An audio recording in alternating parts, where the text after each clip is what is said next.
हाँ तो भाई हेलो। कुछ। हाँ, जी। म्यूट बताइए।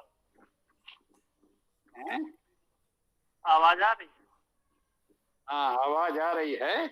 चलो तब तक कुछ बोलो, शुरू करो। ओम। जी।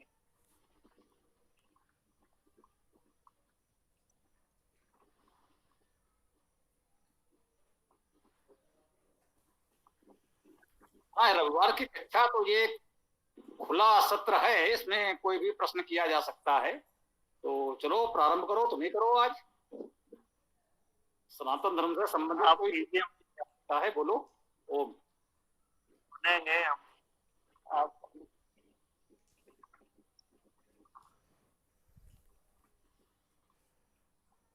बाद में पूछ लेंगे कोई प्रश्न होगा।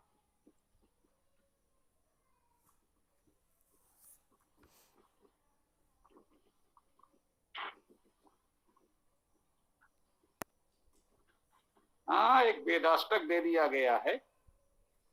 चारों वेदों के प्रथम और अंतिम मंत्र। वेदायन में तो सब कुछ है ही, एक छोटा सा ये भी दिया है, एक पृष्ठ का भी दे दिया है। तो उसका पाठ भी कक्षा में करते हैं, आज भी करेंगे। चलो अच्छा है। हाँ भाई, अमित कुछ बोलना हो तुम बोलो, ना ईसा पुत्र जी कुछ कहना चाह रहे हैं, आप यही बोलेंगे, कोई बात नहीं। जी स्वामी जी, जी। कहने दीजिए। हाँ अमित कुछ बोलना बोलो। नहीं नहीं, कहने दीजिए जो बोल रहे हैं। ठीक है, तो ईसा पुत्र जी आप ही बोलिए। ओम। स्वामी जी, संन्यास लेने का अधिकार किसको होता है? जो चतुर्थ आश्रम है उसको ग्रहण करने का अधिकार किसको होता है?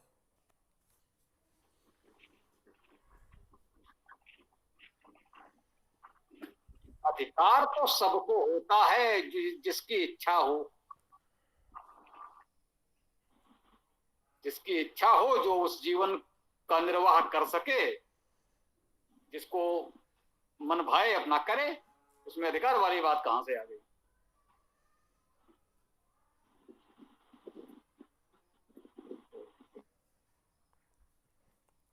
स्वामी जी, ऐसा तो नहीं है ना कि चारों वेदों को पढ़ने के बाद ही लिया जाए संन्यास?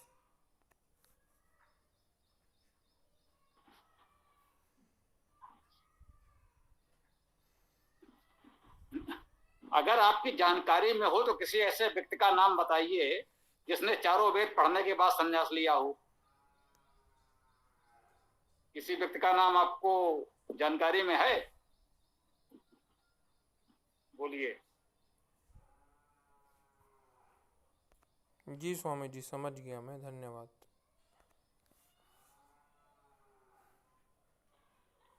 स्वामी जी नमस्ते। जी नमस्ते, बताएं। कल आपको हमने एक ऑडियो भेजा था आचार्य प्रशांत जी का, जिसमें वो अष्टवक्र गीता के 7वें अध्याय के चौथे सूत्र की चर्चा कर रहे हैं।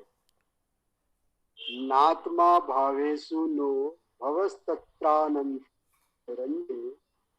इत्यसक्तोस्त्रः शांत एत देवा महास्थितः। जिसकी वो शुरुआत ही करते हैं कि नात्मा का मतलब आत्मा है ही नहीं, और देवाभिमानी इन भावों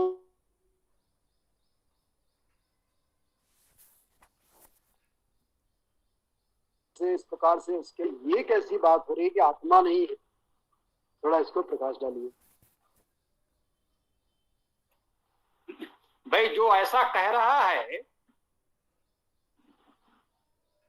उसके में आत्मा नहीं होगी, उसको आत्मा की जानकारी नहीं होगी, इसका यही अर्थ हम समझ सकते हैं कि ऐसा कहने वाले को आत्मा की जानकारी नहीं है, या अगर उसकी आत्मा जैसा कुछ होता हो तो उसकी आत्मा नहीं है। बाकी लोगों के लिए है तो है, उनके लिए नहीं होगी। इस अष्टवक्र गीता में आगे अर्थ ना दे करके उन्होंने प्रसंग इस्तेमाल किया शब्द को कि देहाभिमान रूप भावों में आत्मा नहीं है, उस अनंत निरंजन में ये भाव है। असक्त इच्छाओं से परे शांत उसी आत्मा के आश्रित घूमे। ये इसका अर्थ दिया जा रहा है इस तरह से इसके अंदर, जिसको उन्होंने प्रसंग शब्द में लिखा अष्टवक्र गीता। सच कहूं तो ये बड़े अच्छे अच्छे शब्द जाल हैं, और ये हमें हास्यास्पद लगते हैं। जब हमारे पास वेद है जो सीधी सरल भाषा में हमको सारी जानकारी दे रहे हैं, तो इतनी उलझी हुई भाषा में व्यर्थ के झमेले में हम लोग क्यों फंसे?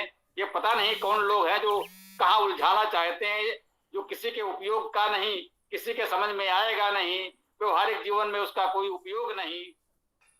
तो ये सब तो हमें बिल्कुल व्यर्थ के प्रलाप लगते हैं। अनावश्यक क्यों इसमें अपना समय श्रम बुद्धि लगाई जाए? वेद में ऐसा कोई उलझाने वाली बात है नहीं, वहां सीधी सरल भाषा में सारी बात कही जा रही है। तो उसी को पढ़ो, वही समझो, वही करो। मेरे विचार से तो वेद पर्याप्त है, किसी और में उलझने की आवश्यकता नहीं है। हम तो यही कहना चाहते हैं। तो स्वामी जी, वेद में भी तो इस तरह की कहीं बात नहीं आ रही कि आत्मा है या नहीं है। वहां तो सीधी सीधी परमात्मा की स्थितियां आ रही हैं, आत्मा के बारे में कोई शब्द ही नहीं आता।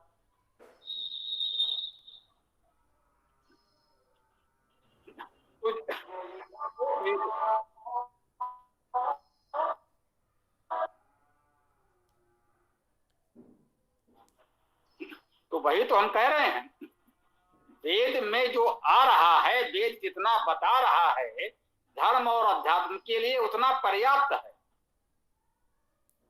वेद अपूर्ण नहीं है, वेद पूर्ण है।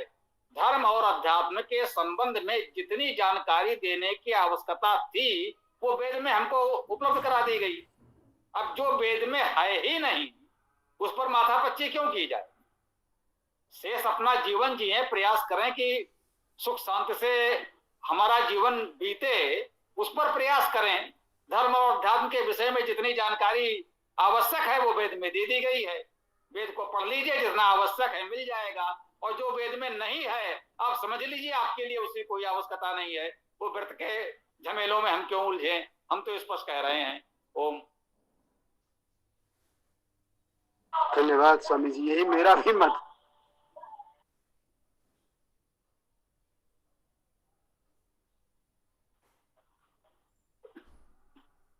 ये बात सबको समझ में आया? वेद में सीधी सरल भाषा में जितना आवश्यक है धर्म अध्यात्म की संपूर्ण जानकारी है। वेद परिपूर्ण है, अपूर्ण नहीं है। तो जो वेद में नहीं है उसमें अपना समय श्रम बुद्धि न लगाएं। शेष अपना समय श्रम बुद्धि जहां लगानी है वो अपने जीवन को सुख शांतिमय समुन्नत बनाने में लगाएं। ये व्यर्थ के उलझनों में न उलझें। मैं निरंतर कहता हूं कि दार्शनिक बातों में न उलझें, सामान्य जीवन जिए। वेद आपको सुखमय जीवन की प्रेरणा देता है, ऐसे काल्पनिक प्रश्नों में नहीं उलझाता। यही तो मुख्य बात है। वैदिक और अवैदिक में यही अंतर है कि वेद आपको व्यवहारिक रूप से एक अच्छा जीवन जीने की प्रेरणा देता है। वेद आपको इन काल्पनिक प्रश्नों में नहीं उलझाता कि आत्मा क्या है, कैसा है, मरने के बाद क्या होगा, जन्म से पहले क्या था। इन सब व्यर्थ की बातों में वेद नहीं उलझता। ये लोगों ने अनावश्यक कल्पनाएं की हैं कि केवल लोगों को उलझाने के लिए। तो वेद को पढ़ें, जितनी जानकारी उसमें है वो पर्याप्त है। और शेष समय श्रम अपना व्यवहारिक जीवन को उन्नत बनाने में लगाएं। उसे आप रोजी रोजगार कह सकते हैं, अपना अपने परिवार का, समाज का जो भी सेवा सहयोग कर सकें, लोगों को आगे बढ़ाने में योगदान कर सकें वो करें। इन सब बातों में व्यर्थ उलझना उचित नहीं है। किसी और का कोई प्रश्न हो, कोई बात हो तो रखें, चर्चा को आगे बढ़ाते हैं। ओम।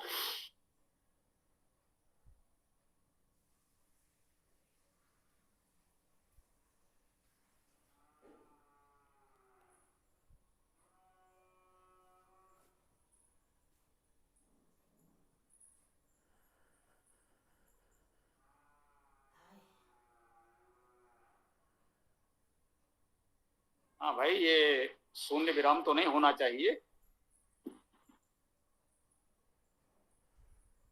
जो भी प्रश्न हो रखे हैं, ये तो खुला सत्र है, क्या अभी से समापन करना है? स्वामी जी, शायद मैंने प्रश्न पहले भी किया था लेकिन अच्छे से फिर से पूछ रहा हूँ। जो मन में जो पाप कर्म होते हैं, मन में ऐसे विचार आते हैं, बुरे बुरे विचार, तो क्या उन पाप कर्मों का दंड भी मिलता है?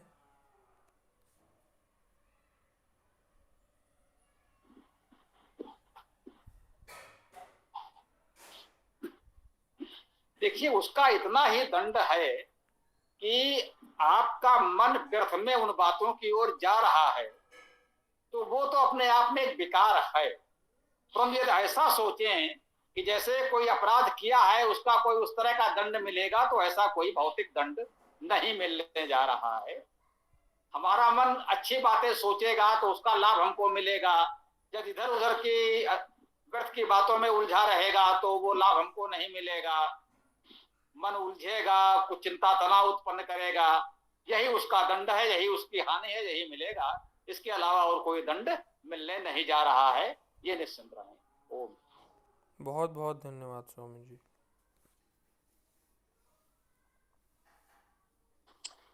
अच्छा स्वामी जी, एक बात और आती है जो अभी प्रश्नोत्तर काल में भी चली है संन्यास को लेकर के।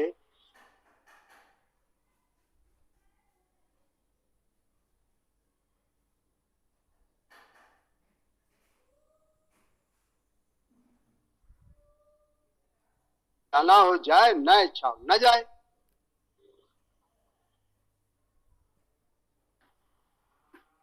ये बिल्कुल ठीक है, वही तो हमने कहा था, अधिकार सबको है। जो चाहे उसकी इच्छा, न चाहे उसकी इच्छा। ठीक है ना? ईश्वर ने संसार को इतना क्या बोलते हैं मनोरंजक रस भरा बनाया, तो लोग उसका आनंद छोड़ के अनावश्यक क्यों संन्यास की ओर भागना चाहते हैं? क्या वे लोग पलायनवादी समझे जावे? निश्चित रूप से हाँ, ये अब चर्चा एक सही दिशा में पहुंची है। निश्चित रूप से सन्यास की कथित परंपरा, ये अवधारणा जब प्रारंभ हुई तो ये कुछ पलायनवादियों ने ही प्रारंभ किया, इसमें कोई संदेह नहीं है। जो किसी कारण से सांसारिक समस्याओं से ऊब गए, विचलित हो गए, उन्होंने उससे भागने का, पलायन का प्रयास किया।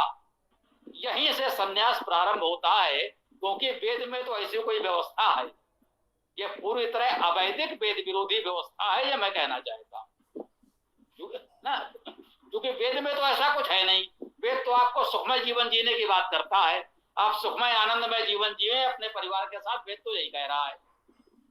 तो ये कुछ पलायनवादी लोगों ने, जो कहें कि थके हारे लोगों ने, जो संसार की समस्याओं से भयभीत हो गए, वो उससे बचने के लिए भाग निकले।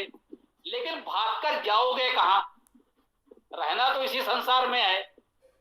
आपको भोजन वस्त्र आवास की आवश्यकता तो होगी ही। आप अपने आप को कुछ भी कहो, ग्रस्त कहो या सन्यासी कहो, आपको वहां भी रहने के लिए कोई कुटिया चाहिए, आपको भोजन चाहिए, आपको वस्त्र चाहिए। एक अलग प्रकार का समाज परिवार आपका वहां बन जाएगा। यहाँ आपका जो परिवार था, थोड़ा शब्द बदला। यहाँ आपके माता पिता थे, वहां गुरु जी हैं, गुरु माता जी हैं। यहाँ आपके भाई बहन थे, वहां आपके गुरु भाई होंगे। तो एक परिवार समाज तो वहां एक अलग तरह का बस जाएगा। आप उससे बच के गए कहां? वो तो उसी में ना। आप देख लीजिए साधु सन्यासियों मठों को, वहां गृहस्थ से अधिक समस्याएं, उलझन, विवाद है। संसार में रहकर तो लोग फिर भी थोड़ा निश्चिंत हैं, कह सकते हैं। ये परिवार समाज है, आपका जो सामान्य गृहस्थ का परिवार है, वो तो कहीं ना कहीं एक दूसरे को अपना मानता है, निभा लेता है। और वहां तो कोई किसी का है ही नहीं, सबके सब पलायनवादी हैं। तो वहां कोई किसी की चिंता क्यों करेगा? तो वहां तो और इस तरह के कह सकते हैं तथाकथित मारकाट, छीना झपटी की समस्याएं होंगी। ये गुरुजी बढ़ो कम मरे, कब इनकी गद्दी पर हमारा अधिकार हो जाए, इस चढ़ावे में इसका हिस्सा अधिक जा रहा है, हमको अधिक कैसे मिले। तो सन्यासियों में तो अधिक समस्या है, उससे अच्छे तो गृहस्थ हैं। तो जब प्रारंभ हुआ तो निश्चित रूप से समस्याओं से भागकर पलायनवादियों ने प्रारंभ किया।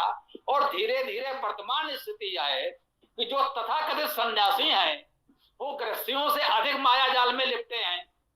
वहां अपने अपने चेले चमचों की संख्या बढ़ाओ, अधिक से अधिक चढ़ावा कैसे आए, फिर उसके बंटवारे के लिए झगड़े हत्याएं तक हो रही हैं इन तथाकथित सन्यासियों में। तो भैया उन सन्यासियों से हमारे गृहस्थ बहुत अच्छे हैं। हम यही कहेंगे सन्यास लेना पहले पलायन था, अब ये मूर्खता भी है या कहें धूर्तता भी है। कुछ लोग इसलिए सन्यास ले रहे हैं कि वहां अधिक मलाई है। तो ये तो अब एक तरह की धूर्तता और दुष्टता भी हो गई है। इन सन्यासियों से बच के रहे तो अच्छा। अब तो हमें ये कहना पड़ रहा है। ओम।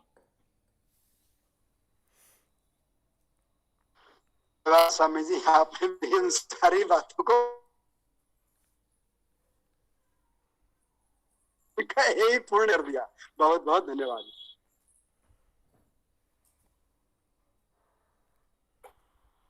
हाँ भाई, अब कोई और कुछ बताएं।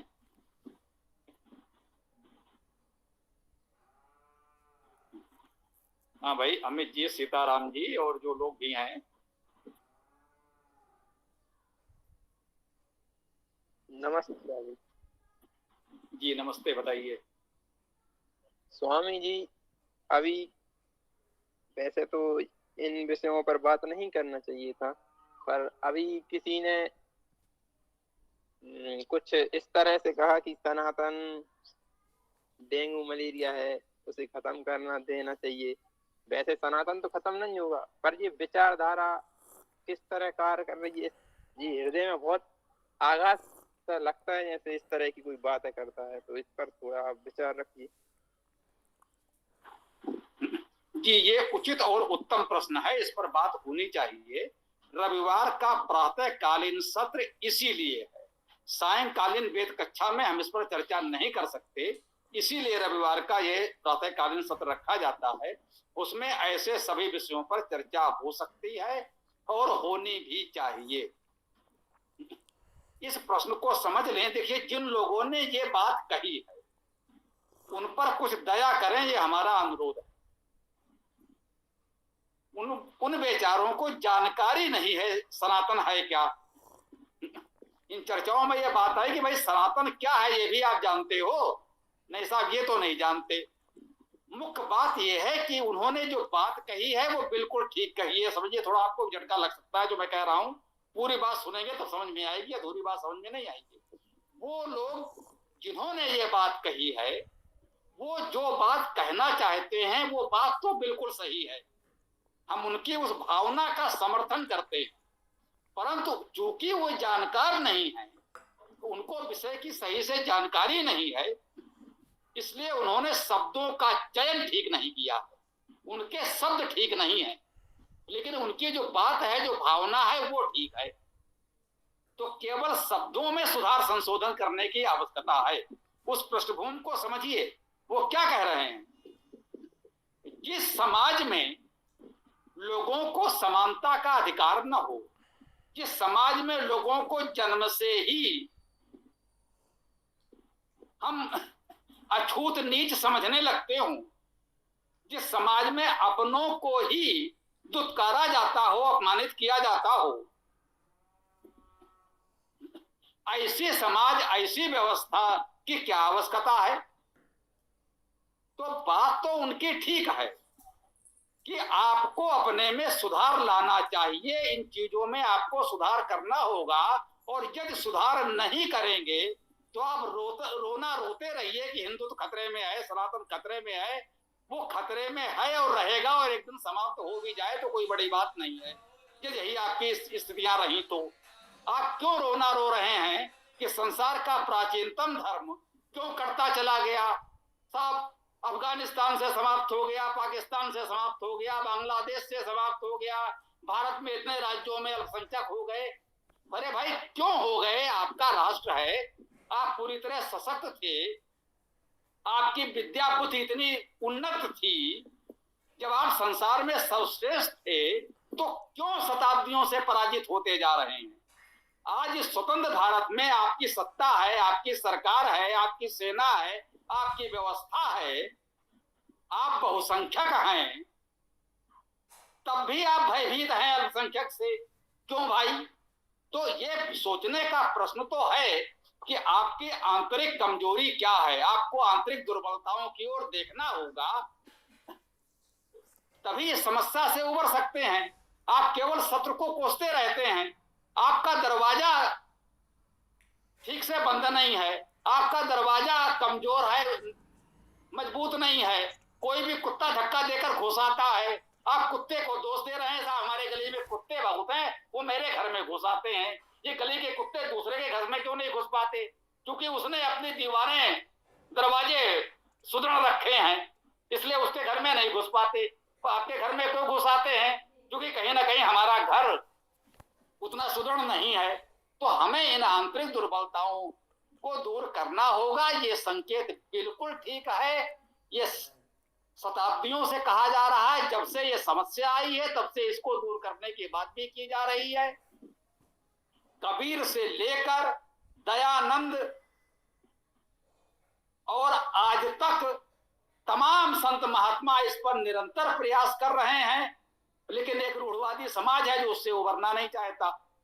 ऐसे ऐसे कानपुर में भी हमारे वेद विद्यालय हैं, उनके प्राचार्य आदि मिले भी कि हाँ भाई आप कुछ पढ़ा दीजिए, सिखा दीजिए। समस्या यहीं आकर अटक गई कि उनके यहाँ केवल ब्राह्मण बालकों का प्रवेश होता है। तो हमने कहा फिर हमारा भी प्रवेश नहीं होगा, मुझे कोई आवश्यकता नहीं है।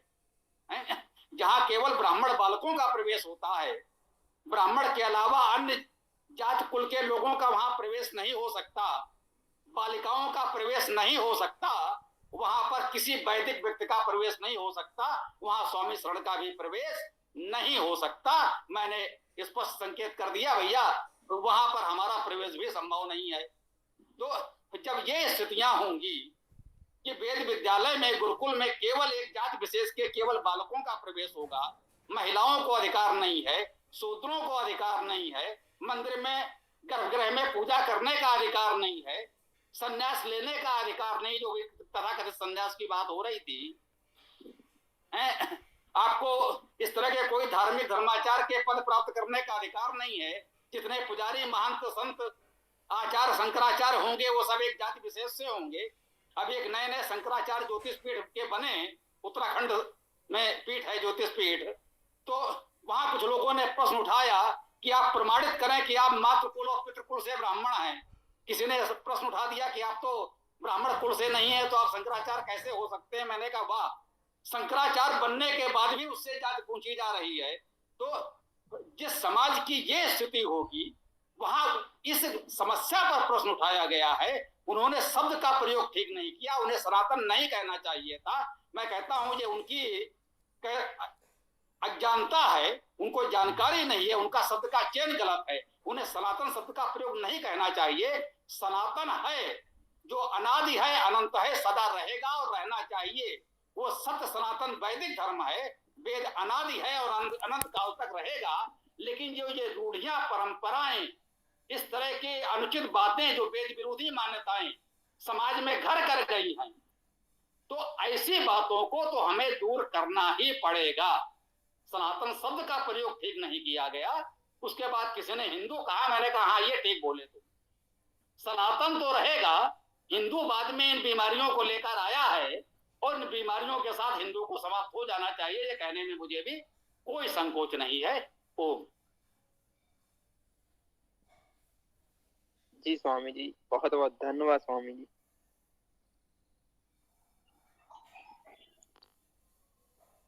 जी नमस्ते। जी बोलिए बोलिए। अभी आपने बहुत कुछ कहा, बहुत बातें कही सनातन को लेकर के। ठीक है, हम मानते हैं कि सनातन में बहुत सारी ऐसी, जो सनातन समाज है आज, उसमें बहुत सारी कमी कमजोरियां आ गई।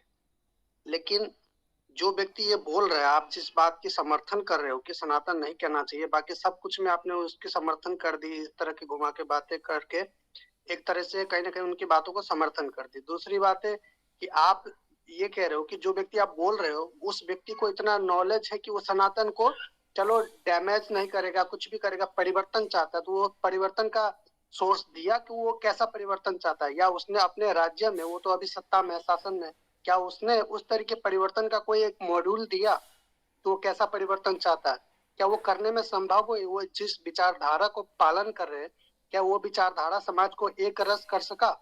क्या समाज को एक मतलब रस्सी में बांध सका है क्या? दूसरी बात, जब आप कह रहे हो कि चलो सनातन में ही सारी कमी कमजोरियां आई है, सनातन समाज के लोगों में ही सारी कमी कमजोरियां है, तो क्या इस्लाम में ये समानता है? इस्लाम में क्या कमी कमजोरी नहीं है? जब से इस्लाम शुरुआत हुआ तब से शिया सुन्नी में बटे, और न जाने यहाँ तक कि जो एक अहमदिया करके जो समुदाय है जिसको इस्लाम में से खारिज कर दिया गया, उसको अपनाने तक इस्लाम वो मुसलमान है ये मानने तक से इनकार कर दिया गया, उसके लिए फतवा जारी कर दिए। तो भेद तो वहां भी है। भेद आप क्रिश्चियन में कह रहे हो, समानता की बात जब कह रहे हो, क्या ये संभव है कि विश्व में हर व्यक्ति हर सबको समान दृष्टि से देखे? ये संभव है? ये संभव ही नहीं है ना। जब जब किसी भी विचारधारा में इस तरह की आइडियोलॉजी में ये संभावना नहीं है, तो केवल सनातन को टारगेट करना, और उसको भी आप लोग खुद को धर्माचार्य कहते, फिर भी आप ऐसे कम्युनिस्ट वामपंथियों की बातों को एकदम सराहते हैं कि नहीं नहीं ये तो होना ही चाहिए, ये तो हिंदुओं को मिटना ही चाहिए। तो इसको हम क्या वेद का संदेश मानेंगे या ये वेद का अपमान मानेंगे? क्या मानेंगे इसको?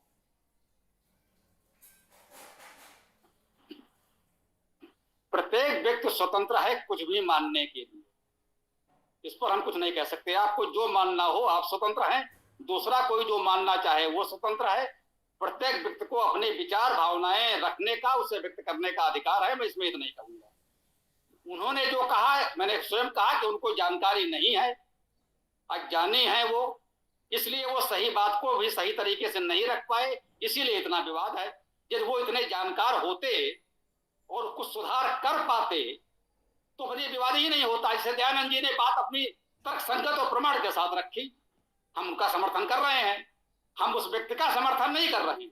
इस बात को स्पष्ट रख लें कि जिस व्यक्ति ने इस तरह की बात की है उस व्यक्ति का हम समर्थन बिल्कुल नहीं कर रहे हैं, ये स्पष्ट समझ ले।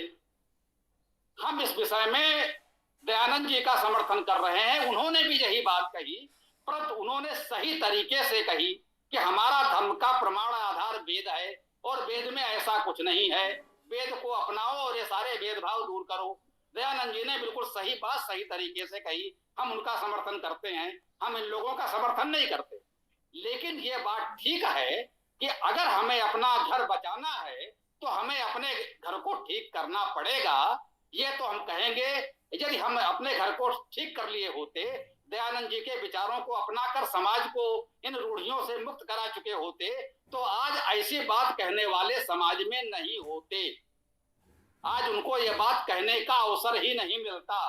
वो स्वयं सुधर गए होते, उनको इतनी जानकारी होती कि सनातन क्या है, आज वो ऐसे मूर्खतापूर्ण वक्तव्य नहीं देते। मैं कह रहा हूं ये निहायत मूर्खतापूर्ण वक्तव्य है। जिन्होंने ऐसा कहा है ये मूर्खतापूर्ण बात है, उनको ऐसे शब्दों का प्रयोग नहीं करना चाहिए। उनको सनातन धर्म की जानकारी नहीं है, परंतु जो सही है, जो समस्या है, उससे हम भाग नहीं सकते। यदि हम अपने जो रोग हमारे शरीर में है उसकी उपेक्षा करेंगे, हम ये कहेंगे अरे भाई हमें ज्वर है तो क्या हुआ, पड़ोसी को भी तो जुकाम हो गया है, उनको भी तो ये कष्ट है, तो भैया उनको जो रोग है उसका कष्ट उन्हें होगा, उसकी हानि उन्हें होगी, और हमें जो रोग है उसका उपचार हमें कराना होगा, वरना उसकी हानि हमें होगी। तो दूसरे भी रोगी हैं, इसलिए हम भी रोगी बने रहें, अपने रोग का उपचार न करें, ये तो कोई समाधान नहीं हुआ। ये तो एक तरह से रोग को बनाए रखने का समर्थन हो गया। हम कहते हैं वो रोगी नहीं, समाधान नहीं हुआ। आप तो उनको करेंगे। आप कह रहे हो ये समाधान नहीं हुआ, ठीक है, लेकिन आप अच्छा एक चीज देखिए, चलिए आर्य समाज ने लाहौर में बहुत सारे अपने विस्तार कर लिए थे। सबसे बड़ा आर्य समाज का जो केंद्र था उस समय का लाहौर था। आर्य समाज में बहुत सारे लोग जुड़े थे, उस एरिया में बहुत सारे प्रभाव थे आर्य समाज के। लेकिन ऐसा क्या कारण हुआ कि आर्य समाज जो भारत का बंटवारा होते ही वहां खत्म हो गया, उसकी आइडियोलॉजी खत्म हो गई? क्या कारण था? आप बहुत अच्छे हो, आप बहुत अच्छे कार्य करते हो, आप मनुष्य के लिए, मानव के लिए, कल्याण के लिए आप चीजें कर रहे हो, लेकिन आपके बगल वाले विचारधारा वाले जो किस तरह की विचारधारा के आपके अच्छाई से कोई फर्क नहीं पड़ता, केवल वो आपको चाहते कि आप अपने में सम्मिलित कर ले। अगर आप नहीं कर, वो नहीं आप उनके विचारों से सम्मिलित नहीं होते, नहीं जाते उनके विचारों में, तो वो आपको थ्रेट करते हैं, हटाते हैं, तंग करते हैं। आप जो कम्युनिस्ट कह रहा है, जो विचारधारा जो जिस तरीके से कह रहे हैं उसको आप मतलब लिपापोती नहीं की, जो गलत है तो सीधा गलत। क्या आपको लगता है कि उसका उद्देश्य इतना सही था कि वो समाज में बदलाव चाहता है, समाज में एक रास्ता चाहता है, समाज में चाहता है कि वो सब मिलजुल के रहे? ऐसा कम्युनिस्ट का विचारधारा है क्या? कम्युनिस्ट वाले देश में इतना अच्छा विचारधारा रहा है क्या? और लोग सभी लोग सुखी है क्या? देखिए, हम यहाँ इतना ही कहेंगे कि हमें विवाद नहीं चाहिए। एक प्रश्न आया, अपनी बात हमने रखी, अपनी बात आपने रखी, कोई और भी इस पर अपने विचार रख सकता है। हमने कम्युनिस्टों का समर्थन नहीं किया। हमने जिसने भी कहा, मैंने कहा कि उसने मूर्खतापूर्ण वक्तव्य दिया है, हम उस व्यक्ति का समर्थन नहीं करते। हम वेद का समर्थन करते हैं, हम वेद के समर्थक हैं और वेद के अनुसार व्यवस्था बढ़े, हम केवल ये चाहते हैं। हम संस्थागत रूप से आर्य समाज की भी कोई बात नहीं कहना चाहते कि हम कोई आर्य समाज के अंधभक्त हैं, ऐसा भी नहीं है। कम्युनिस्टों से या इस्लाम से या किसी अन्य से तो हमारा कोई लेना देना नहीं है। हम तो चाहते हैं कि पूरे विश्व में वैदिक विचारधारा फैले। जो कम्युनिस्ट हैं वो भी वैदिक बने, जो इस्लाम को मानते हैं वे भी वैदिक बने, जो ईसाई हैं वे भी वैदिक बने। हम तो चाहते हैं सब लोग वैदिक बने, सबको वेद से जोड़ा जाए, सबको वेद पढ़ाया जाए, सबको वैदिक बनाया जाए। हमारी तो यही विचारधारा है। और ये ठीक है कि हम अपने लोगों में वेद का प्रचार नहीं कर पा रहे हैं, इसलिए ये शत्रुओं को अवसर दे रहे हैं कि जो हमारे किले की दीवारें कहीं दुर्बल हैं, कहीं उनमें कह सकते हैं उतनी सुदृढ़ता नहीं है, तो शत्रु को अवसर मिलता है कि उसे तोड़ देता है। तो हम अपने किले को, अपने दुर्ग को इतना सुदृढ़ बना लें कि उनको तोड़ने का अवसर ना मिले। वो तो चाहते हैं कि सबको मुसलमान बना लें, वो तो चाहते हैं सबको ईसाई बना लें, हम चाहते हैं हम सबको वैदिक बना लें। तो हमें अपने आप को इतना सुदृढ़ करना है कि वो जो हमको मुसलमान बनाना चाहते हैं, हम उनको वैदिक बना लें। हमारा प्रयास ये होना चाहिए। हमारी तो ये विचारधारा है। शेष कोई इससे सहमत या असहमत हो सकता है। ओम। भूदेव जी कुछ कहना चाह रहे हैं, स्वागत है, आप भी कहिए। ओम। सर्वेभ्यो नमः। ये कोमल किशोर जी हैं। वर्तमान परिस्थिति को लेकर के ये काफी मतलब बात रख रहे हैं। तो इसमें स्वामी जी का जो वक्तव्य है वो तटस्थ वाली है कि मतलब किसी प्रश्न पूछा जा रहा है कि वो व्यक्ति कैसे उत्तर दे। तो उसमें उत्तर देने वालों को ये होता है कि भाई तटस्थ हो करके वो अपने जो प्रश्न है उसका उत्तर दिया जाए। तो इसमें जो इनका आक्षेप है कि भाई उन सब धर्मों में क्या अधर्म नहीं है, या उसमें इतने मत को मानने वाले लोग हैं। स्वाभाविक है, उसमें भी है। पर मैं इसमें ये कहना चाह रहा हूँ कि जैसे गणित के नियम को कोई आज के डेट में नहीं नकारता है, सब एक मत होकर के स्वीकार करता है। क्यों स्वीकार करता है? क्योंकि वो गणित को बचपन से ही पढ़ता है, समझता है, जानता है। कसौटी पर तर्क की कसौटी पर उसे निश्चित करता है। उसके विपरीत जो जाता है उसे गणित नियम नहीं माना जाता है, अर्थात अव्यवस्थित माना जाता है। तो ठीक ऐसे ही अगर धर्म का ज्ञान व्यक्ति को तर्क की कसौटी पर हमें बचपन से ही सिखाया जाया होता, या विद्यालय में पूरे विश्व में पढ़ाया जाता गया होता, तो ये सब जितनी बखाड़ा हम यहाँ आके कर रहे हैं या समाज में हो रहा है, संभव नहीं होता है। इसमें कोई लगाम नहीं है। हमारे वैदिक काल में लगाम था इसके ऊपर कि धर्म की चर्चा करना, कोई भी विषय की चर्चा करना हो, पढ़ाना हो या कुछ भी पढ़ाना है, वो धर्म सभा से निश्चित होता था, विद्या सभा से निश्चित होता था, राजसभा से निश्चित होता है। आज ना धर्म के विषय में ना विद्या के विषय में कोई भी विशेष ऐसा व्यवस्था नहीं है जो व्यक्ति जिसमें एक के मत हो करके व्यक्ति अपने अपने दिशा में आगे बढ़े रुचि के अनुकूल। तो ऐसी अवस्था वर्तमान जो व्यवस्था में देख पा रहा हूँ कि अमेरिका अन्य देश है, अब उनकी भौतिक विषय में ले लीजिए, कितने उन्होंने अपने आप को एक दुर्ग किला, जिसको भी स्वामी जी जिक्र कर रहे थे, कितना उन्होंने एक मजबूती तरह से एक ढाला है। सॉफ्टवेयर ले लिए, गूगल सॉफ्टवेयर ले लिए, किसी भी प्रकार से व्यक्ति छेड़छाड़ नहीं कर सकता, इतना उन्होंने एक ढाल बना के रखा है। तो ऐसे ही अगर हम धर्म का ज्ञान है, जहाँ पर आज इतने ऊंच नीच वाला भाव आप बता रहे थे कोमल जी, और कई सारी बातें आपने बताई है, तो मैं इसमें यही कहना चाह रहा हूँ कि भाई हमारी योगदान वहां तक नहीं पहुंच पा रही है समाज तक, या उस स्तर तक हमारे अधिकारी लोग नहीं है कि भाई इस ज्ञान विज्ञान को पढ़ने वाला वहां पर बैठे जिनके एक वक्तव्य ही शासन बन जाए।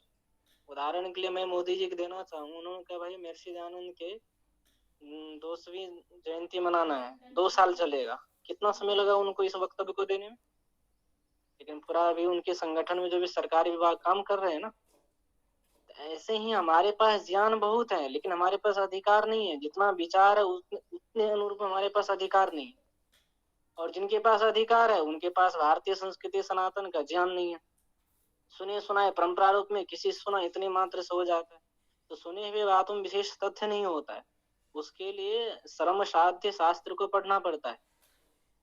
तो इसलिए हम यहाँ पर हम लोगों को यही विचार करना चाहिए कि चाहे आर्य समाज लाहौर में इतना उद्भव रहा हो एक समय में, अब नहीं है, या आर्य समाज अभी इतना पीछे जा रहे हैं, उसके कारण यही कि वो श्रम साध्य शास्त्र में बुद्धि नहीं लगा पा रहे। उस समय उन्होंने राजनीति दल को छोड़ा है, जो कि आचार्य चाणक्य बोलते हैं, राजनीति बिना लोके पंगु राष्ट्रम प्रजा तथा अतः सर्वहिताय राजनीति अनुव्रजित होता। तो बुद्धिमान जो शास्त्रवेत्ता लोग हैं, देश काल परिस्थिति को वो नहीं समझ पा रहे, केवल शास्त्र में बुद्धि लगा रहे हैं, ये दशा निश्चित होनी है, और अभी नहीं आगे चलकर और हो जाएगी। तो जो भारतीय विदेशी आए हमारे देश में, विदेशी लोग जो आए हैं, हमें सारी इतिहास में मिटा दिया गया। हमें पता ही नहीं लगता है कि हमारे देश में था या क्या नहीं था। वो पढ़ाया जा रहा, अभी बड़े बड़े दार्शनिक जिसको मान रहे हैं वो ऐसे करे कि हमारी उत्पत्ति ये अमीबा से हुई है, इस बंदर से उत्पत्ति हुई, तो उसको कौन कहने वाला है, उसको कौन रोकने वाला है? हर विद्यालय में पढ़ाया जा रहा आर्य बाहर से आया है। अब आर्यपुत्र राम थे, आर्यपुत्र कृष्ण है, हर व्यक्ति को बोला जा रहा है वहां पर संबोधन में, लेकिन फिर भी बताया जा रहा है आर्य लोग बाहर से आए हैं। उनकी संस्कृति सभ्यता को अता पता नहीं जहां से आया, लेकिन फिर भी कह रहे हैं बाहर से आया। बच्चों के दिमाग में डाला जा रहा है। आपकी ना तो शिक्षा के स्तर पर आपका अधिकार है कि भाई उसको आप पलट पाएंगे, ना राजकीय अधिकार में। तो इन सब चीजों की संभावना बहुत ज्यादा बन जाती है कि भाई चाहे मुस्लिम हो, ईसाई हो, या जो भी आज हिंदू समाज जिसको आप बोल रहे हैं, अंधविश्वास की चरम सीमा पर है। ऐसी बात नहीं है। बस ये है कि कानून अम्बेडकर ने ये आकर के जो भी अपनी मति से दिए उसके अनुसार अभी बस बोलते ना, दिए जलाना है तो बस तेल डालते रहना पड़ेगा, ऐसी स्थिति है देश की। तो आपको अगर कुछ करना है या हमें कुछ करना है, उसके लिए भारतीय समाज ने क्या नियम दिया था? ये संविधान ऋषियों की परंपरा देखी, शास्त्रार्थ परंपरा थी। उस परंपरा से निश्चित होकर धर्म सभा निश्चित करता क्या समाज में मानना है क्या नहीं करना है। लेकिन आज है क्या ऐसा? सब डिबेट करते हैं, इतने सारे मीडिया। आज तो विज्ञान की युग है, एक व्यक्ति एक जगह बैठे बच्चा तक अपनी बातें पहुंचा सकता है। क्या सरकार इसके लिए तैयार है? धर्म सभा में बैठ करके व्यक्ति जो एक निश्चित हो, जिसकी हार हो, जिसकी पराजित हो, वही बात लागू कीजिए, उसके विपरीत नहीं माना जाए। तो इतनी सारी संभावना आप भी जान रहे, हर कोई जान रहे, भारतीय समाज कुछ न कुछ विशेषताएं जान रहे सनातन धर्म के विषय में। फिर भी अगर वो बातों को रख रहा है तो उनकी अभिव्यक्ति को हम समझ सकते हैं इस रूप में कि स्वामी जी ने एक तटस्थ भावना रूप में उन्होंने अपने वक्तव्य रखा है कि सनातन धर्म को शायद वो जाना होता, तो ऐसे वक्तव्य नहीं देते, कदापि नहीं। इतने मात्र में स्वामी जी का कहना है। बाकी बात यह हिंदू शब्द है, आपको प्रमाण में सैकड़ों प्रमाण दे दूंगा। हिंदू और हिंदुस्तान जो शब्द लेकर हम लोग रटे जा रहे हैं, इस पे कितने सारे विवादित है। गुजरात के महाराजा है, उन्होंने शब्दकोश रचना करवाया तो उसमें हिंदू शब्द का अर्थ जिक्र किया है। तो हिंदू और हिंदुस्तान हमने सारी चीज दूसरे देश के ले रहे हैं, लेकिन अपने देश की कोई बातें बोल रहे हैं उसको लेना नहीं चाहते हैं। इन सब का एक ही इलाज है कि आचार्य चाणक्य की तरफ अपनी बुद्धि रखिए, कुछ करना है सनातन धर्म के लिए। इस भेदभाव ऊंच भाव को मिटाना होता, इसलिए तो भगत सिंह क्या बोलते हैं, मैं नास्तिक क्यों हूँ? इसी अंधविश्वास को लेकर वो बोल रहे कि मैं नास्तिक हूँ। और वो कहते हैं कि यदि सत्य, न्याय, दया भाव प्राणी मात्र के प्रति हो तो ऐसे धर्म के लिए मुबारक है, लेकिन इसी धर्म में अगर अंधविश्वास हो तो ऐसे धर्म को उड़ा देना चाहिए। ऐसे वक्तव्य दे रहे उसमें। आजादी का मतलब ये है ना कि अंग्रेजी चुंगल से छूट गए तो आजादी मिल गई, ना हमारी संस्कृति रही, नहीं हमारी विद्या पठन पाठन में भी कुछ भी तो नहीं है हमारे देश में भी, सब उन्हीं का हम पढ़ रहे बनाए। तो कहाँ से भेदभाव मिट जाएगा? या अभी जो स्वामी जी ने ब्राह्मण का जिक्र किया है, क्या ये ब्राह्मण उनका जाति है? कोई वर्ण जाति नहीं है, सब अधिकार है, और उस अधिकार को पाने के लिए सबका समान रूप से अधिकार प्राप्त है शास्त्र में। इसको कौन कहेगा?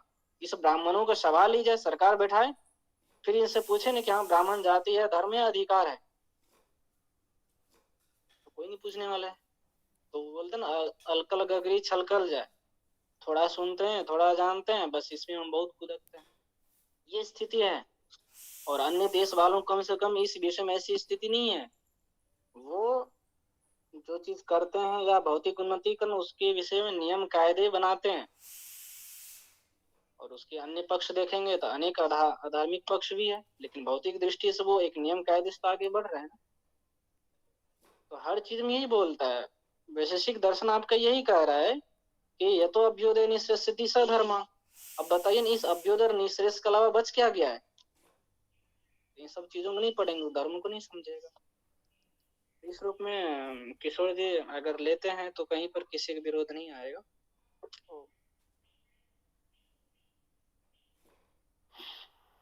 बहुत उत्तम बात कही आपने, अच्छी जानकारी दी, आपको बहुत बहुत साधुवाद। और कोई अन्य विषय उठाना चाहें हमारे साथी, कोई अन्य प्रश्न कर सकते हैं। इस विषय पर पर्याप्त चर्चा हो गई है, तो ऐसा ना हो कि एक विषय पर हम लोग विवाद करते रह जाएं। तो अन्य कोई विषय, अन्य कोई मंत्र से हम चर्चा, एक जिज्ञासा है। जो गायत्री मंत्र है, यजुर्वेद को भूर्भुवस्सुवः तत्सवितुर्वरेण्यं भर्गो देवस्य धीमहि धियो यो नः प्रचोदयात्। इसमें मैं कारण कार्य भाव को नहीं समझ पा रहा हूँ कि जब इसमें ओम भूर्भुवस्सुवः ये कहा जा रहा है, तो तत् का संबंध क्या इन तीनों वस्तु से है? जो इसमें विवेचनात्मक जो बातें बताई जाती है उससे संबंध है, या तत् का संबंध जो है वरेण्यम भर्ग के साथ लगाते हैं, धीमहि उसका कर्म बन जाता है व्याकरण की दृष्टि से। तो ये भर्गः जो वर्णीय है, वर्णीयम है, ये हमारे बुद्धि को बढ़ाने में कैसे कारण बनेगा? क्योंकि व्याकरण में एक नियम आता है, यद तदुर नित्य संबंधा। यद या तद शब्द से जिसको कहते हैं उसके विपरीत शब्द से उसी को प्रकृष्ण ग्रहण किया जाता है। जैसे हमने कहा न तस्य प्रतिमा अस्ति, यहाँ तस् से जिसको कहा जाएगा यश से उसी के ग्रहण होगा।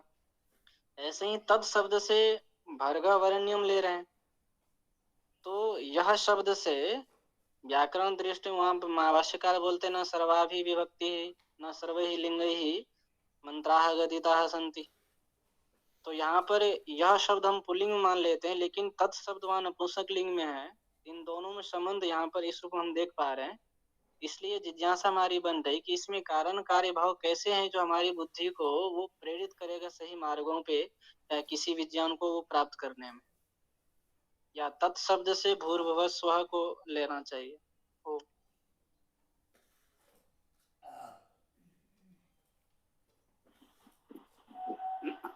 जी, बहुत उत्तम प्रश्न किया आपने।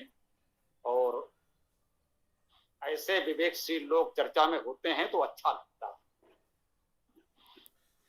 हमारी भी सीमा हो सकती है, हो सकता है हम आपको उतनी जानकारी न दे सकें जो आप चाहते हो, फिर भी अच्छा लगता है ऐसी गंभीर चर्चाओं में। हमारे अलावा जब किसी अन्य को भी कोई बात कहनी हो, जानकारी हो, अपूर्ण हो, तो वो भी दे सकते हैं। मैं प्रयास करता हूं आपकी बात का समाधान करने का। इसमें जो आपने व्याकरण का नियम व्यवस्था बताई वो तो बिल्कुल ठीक है ना? वो तो सर्वमान नियम है, उसका पालन तो करना ही होगा। वेद का अर्थ हम करते हैं तो इसी प्रकार से करते हैं, व्याकरण के नियमों को ध्यान में रखकर करते हैं, अन्यथा वेद भाष हम कैसे कर पाते? तो वो बात तो आपकी बिल्कुल ठीक है। हमें नियमों को ध्यान में रखते हुए वेद का अर्थ करना होता है। सायंकालीन कक्षा में हम बताते भी हैं कि अन्वय ऐसे किया जाता है, समान विभक्ति वाले शब्द आपको एक साथ एक दूसरे के विशेष और विशेषण के रूप में, है ना, विशेष और विशेषण के रूप में ग्रहण करने होते हैं जो समान विभक्ति में आ रहे हैं। तो है ना, अन्वय करने में इन सब बातों को हम लोग ध्यान रखते हैं, तब वो अन्वय उचित हो पाता है। तो वो बात तो आपकी बिल्कुल ठीक है। अब ये देखिए, तत् का ग्रहण आप कह रहे हैं भूर्भुवः स्वः के साथ करें या वरेण्यम आदि के साथ करें? दोनों के साथ कर लें तो क्या हानि है। मेरा एक निवेदन तो ये है, इस पर विचार करें। दूसरी बात एक ये है, यजुर्वेद अध्याय 36 का तीसरा मंत्र है भूर्भुवः स्वः तत्सवितुर्वरेण्यम, ये बिल्कुल ठीक है। अब इसे गायत्री मंत्र कहा जाए या ना कहा जाए वो एक अलग प्रश्न है, हम उसमें आपको उलझाएंगे नहीं। कुछ लोगों के मन में यह प्रश्न आ रहा होगा, हो सकता है ना भी हो, कि गायत्री में तो 8 वर्ण के 3 चरण होते हैं, 24 वर्ण होते हैं, ये भूर्भुवः स्वः जोड़ देने से तो वो 27 तो हो ही गए, अर्थात वो उसड़े छंद हो जाएगा। भूर्भुवः स्वः जोड़कर जब तत्सवितुर्वरेण्यम का पूरा मंत्र पढ़ेंगे तो ये उसड़े छंद में आ जाएगा, उसे गायत्री नहीं आप चाहें तो उसड़े कह सकते हैं। तो एक सामान्य सी जानकारी है, इसको कोई ऐसा विषय ना बनाएं, हम आपके मूल प्रश्न पर ही चर्चा करें। हो सकता है किसी के मन में आया हो, तो हमने सहज भाव से बता दिया। जो गायत्री मंत्र के नाम से ये मंत्र ऋग्वेद में मिलता है, यजुर्वेद में मिलता है, सामवेद में मिलता है, वो है तत्सवितुर्वरेण्यम भर्गो देवस्य धीमहि धियो यो न प्रचोदयात्। ये 3 चरणों का गायत्री छंद है। तो ये भी कह सकते हैं कि यजुर्वेद अध्याय 36 के अतिरिक्त यह मंत्र अनेक स्थानों पर आया है, वहां पर गायत्री मंत्र है, गायत्री छंद है और तत्सवितुर्वरेण्यम से है। तो इससे तो ये स्पष्ट है कि तत् शब्द तो हम वरेण्यम आदि के साथ ही पढ़ेंगे, क्योंकि अन्य स्थानों पर हम देख रहे हैं तत्सवितुर्वरेण्यम से प्रारंभ हो रहा है, तो भूर्भुवः स्वः है ही नहीं, तो वहां तो भूर्भुवः स्वः के साथ पढ़ने का कोई प्रश्न ही नहीं उठता। बिना भूर्भुवः स्वः के ये मंत्र अपने आप में परिपूर्ण गायत्री मंत्र है। तो तत्सवितुर्वरेण्यम, वह सविता का वरेण्य, तो सविता का वरेण्य जो है सवितुर्वरेण्यम है, तत् उसी के लिए कहा जा रहा है।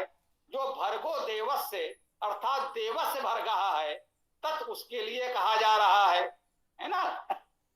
सवितुर्वरेण्यम और देवस्य भर्गः, तत् इसी के लिए कहा गया, बस उसी को धीमहि धारण करना है।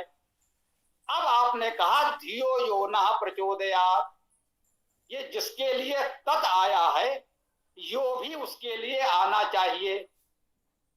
यह भी आपकी बात पूरी तरह ठीक है ना।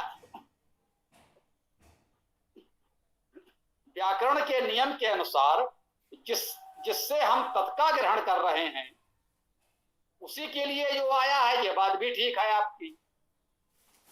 अब प्रश्न उठा कि तत् तो नपुंसक लिंग में है, यो पुल्लिंग में है, इनका तालमेल कैसे बैठाया जाए। तो अब इसके 2 समाधान हो सकते हैं मेरे विवेक से, शेष आप लोग अपने बुद्धि से विचार कर सकते हैं। तो तत्सवितुर्वरेण्यम भर्गो देवस्य धीमहि, तो धीमहि से एक वाक्य तो पूरा हुआ, धीमहि क्रियापद आ गया, एक तिंग वाक्यम। जब एक क्रियापद आ गया, आख्यातिक पद आ गया, तो वाक्य तो पूरा हो गया। तत्सवितुर्वरेण्यम भर्गो देवस्य धीमहि, इतना तो स्पष्ट हो गया। तो सवितुर्वरेण्यम देवस्य भर्गो तत् धीमहि, वह तत् जो है वो सवितुर्वरेण्यम है, देवस्य भर्गो है, उसको धीमहि हम धारण करते हैं। तो एक वाक्य तो यहाँ एक प्रकार से पूरा भी हो गया। तो एक तो समाधान ये। अब उसके बाद अगला वाक्य कह सकते हैं धियो यो नः प्रचोदयात्, जो हमारी बुद्धि को प्रेरित करे।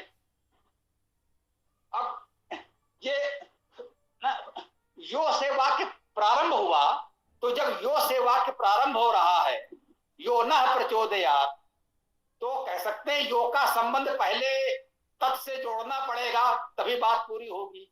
ये बात आपकी बिल्कुल ठीक है। तो इसका समाधान यही हो सकता है। सायंकालीन कक्षा में अनेक मंत्रों की व्याख्या करते समय मुझे अनेक बार ये कहना पड़ा है, मैं कह रहा हूं, मैंने कहा है नहीं, मुझे कहना पड़ा है, मैं कह रहा हूं। तो ध्यान दीजिएगा कि वेद जो है वो व्याकरणाचार्यों की व्याकरण से बंधा नहीं है। हम बिल्कुल सहजता से कहते हैं कि भाई वेद तो आपकी व्याकरण से चलेगा नहीं, आप अपनी व्याकरण को वेद के अनुसार ठीक कर लें, यही करना पड़ेगा। अर्थात वेद में इस तरह का लिंग भेद कठोर नहीं है कि वहां तत् नपुंसक लिंग में आया है तो यहाँ यो पुल्लिंग कैसे हो गया। तत् का अर्थ वह, यो का अर्थ जो, चूंकि वो परमेश्वर के लिए कहा जा रहा है, वो समस्त लिंग भेद से परे है, वह नपुंसक लिंग में सर्वव्यापी अनादि अनंत एक रस परमेश्वर नपुंसक लिंग में है। और जब वो किसी को प्रेरित करता है, जो हम कह रहे हैं धियो जो ना प्रचोदयात्, वो हमारी बुद्धि को प्रेरित करे, जब वो प्रेरित कर रहा है तो हमने पुल्लिंग का प्रयोग कर दिया। जब वो एक सर्वव्यापी एक रस परमेश्वर है तो वो लिंग भेद से परे है, ना वो स्त्री है ना पुरुष है, तो उसके लिए तत् का प्रयोग किया गया कि वह स्त्री या पुरुष तो नहीं है, उसको स्त्री या पुरुष के रूप में आप कल्पना कर ही नहीं सकते। और जब वो सबको प्रेरित कर रहा है तो नपुंसक लिंग कहने में एक प्रकार से निर्जीव जड़ पदार्थ का आभास न हो, तो यहाँ कह दिया गया यो पुल्लिंग। वो जो हमको प्रेरित करेगा तो वो तो नित्य चेतन स्वरूप है, इसलिए वो प्रेरित करेगा, तो उसके लिए पुल्लिंग का भी प्रयोग कर दिया गया। कुछ मंत्रों में आपको स्त्रीलिंग का प्रयोग भी मिलेगा, सा विश्वकर्मा सा विश्वधाया। अब ये सा यहाँ स्त्रीलिंग में है, वह भी उसी परमेश्वर के लिए है, तो वह परमेश्वर लिंग भेद से परे है, वह नपुंसक लिंग भी है, वह पुल्लिंग भी है, वह स्त्रीलिंग भी है। तो उसके लिए जब हम तत् या यो सर्वनाम का प्रयोग करेंगे तो हम तीनों लिंगों में उसको संबोधित कर सकते हैं। वह सा भी है, वह तत् भी है, वह सा भी है, वह पुल्लिंग भी है, स्त्रीलिंग भी है, वह नपुंसक लिंग भी है, वह सारे लिंग भेद से परे है, वह परमेश्वर सदा सर्वदा एक रस है। इस रूप में हम इसको ग्रहण करें तो मैं समझता हूं समाधान हो सकता है। शेष अन्य कोई विचार देना चाहें तो स्वागत है। ओम। जी, ये बात आपने जो बताई कि नपुंसक लिंग पुल्लिंग ये सब, जी इसमें मुझे प्रश्न में इसलिए नहीं रखा था कि भाई यहाँ लिंग वगैरह ऐसा क्या है, मैं ये कह रहा हूँ कि इसमें कारण कार्य भाव क्या है। हम एक वैशेषिक दर्शन की दृष्टि से चिंतन कर रहे हैं कि भाई किसी वस्तु के विषय में बता रहे हैं तत् शब्द से, और यत् शब्द से हम उसी को ग्रहण करते हैं, तो इन दोनों में कारण कार्य भाव क्या है जो हमारी बुद्धि को प्रेरित कर रहा है। और एक प्रश्न ये हुआ। दूसरा प्रश्न ये है कि यहाँ पर भेदोपचार से मतलब सविता देव जो है वो एक अलग है और उसका जो भार्गव है वो अलग है। इन दोनों में भेद दिखा करके यहाँ पर बोल रहे कि भाई उसे धारण करो जो हमारे बुद्धि को प्रेरित करता है। तो अब हम यही जानना चाह रहे हैं कि उस सविता देव का भार्गव क्या क्या है। पहले तो हमें भार्गव कारण पता हो, तब तो हम उस चीज को जान पाएंगे कि हाँ ये कारण अभी से बुद्धि नामक जो कार्य है प्रेरित करने में ये कारण बन रहा है। इस दो प्रश्न का उत्तर दीजिएगा। अंदर कमरा में। ये प्रश्न आपका अधिक गंभीर दार्शनिक स्तर का है और मैं प्रयास करूंगा, निवेदन करूंगा, हो सकता है समाधान ना भी हो पाए तो आप विचार कीजिएगा, अन्य लोग विचार करेंगे, लेकिन ये गंभीर दार्शनिक प्रश्न है और हमने अपनी एक समय सीमा निश्चित कर ली है। वैसे लोभ ही कह लीजिए मेरा, मैं बताना चाहता हूं, मैं लोभ का संवरण नहीं कर पा रहा हूं कि मैं दर्शन शास्त्र का विद्यार्थी रहा हूं और अंक पत्र यही कहता है कि ठीक ठाक विद्यार्थी रहा हूं, लेकिन इधर वेद का स्वाध्याय करना और सरलता से वेद लोगों तक पहुंचाने का जो हमारा ये बन गया, तो ना वेदों का शाब्दिक शुद्ध अर्थ, भावार्थ, शब्दार्थ, मंत्रार्थ करने के अतिरिक्त अन्य विषयों से लगभग मैंने अपने आप को अलग कर लिया।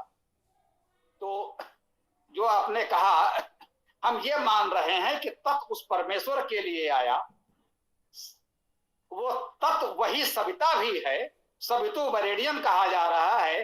तत् अर्थात उसी परमेश्वर सविता के वरेण्य, उसी परमेश्वर देव सविता के वर्ग को हम धारण करते हैं।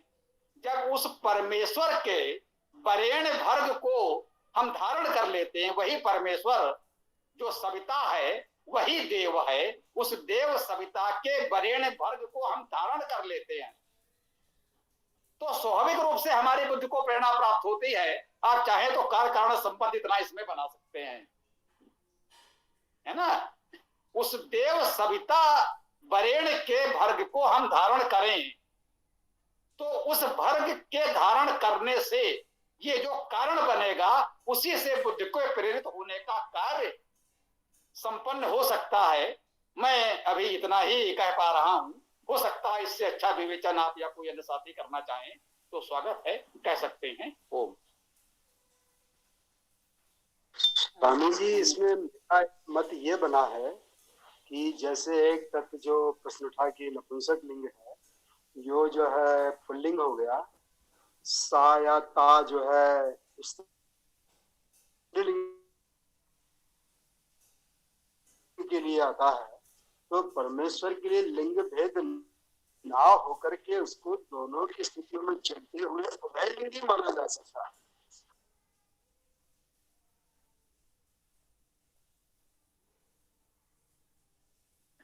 हाँ, हरीश जी की बात पर भूदेवारी जी कुछ कहें।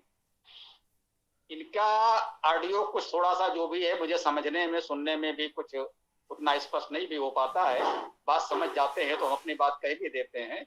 भूदेव जी आप बताएं तो इनकी बात भी कुछ स्पष्ट हो जाएगी, मैं अपनी बात कह पाऊंगा संभव हुआ तो। जी आप एक बार फिर से बोलिएगा, आपका ऑडियो कट गया था, यहाँ भी थोड़ी नेटवर्क की समस्या रहती है। हरीश जी एक बार पुनः बोलिएगा। जी, मेरा मत यह है कि जिस तरह से आपने प्रश्न उठाया तत् वह नपुंसक लिंग हो गया, ठीक है। उसके बाद आता है यो, जो ये पुल्लिंग की तरफ चला गया, बिल्कुल ठीक है। कई जगह व्याकरण में ता और सा भी इस्तेमाल होते हैं जो स्त्रीलिंग के लिए आते हैं, किंतु परमेश्वर के लिए निर्जीव नपुंसक लिंग ना होकर के स्त्री पुरुष दोनों का मिला जुला उभय लिंग इस्तेमाल किया जा गया हो, ये एक संभावना है। क्योंकि परमेश्वर निहायत निर्जीव नहीं है।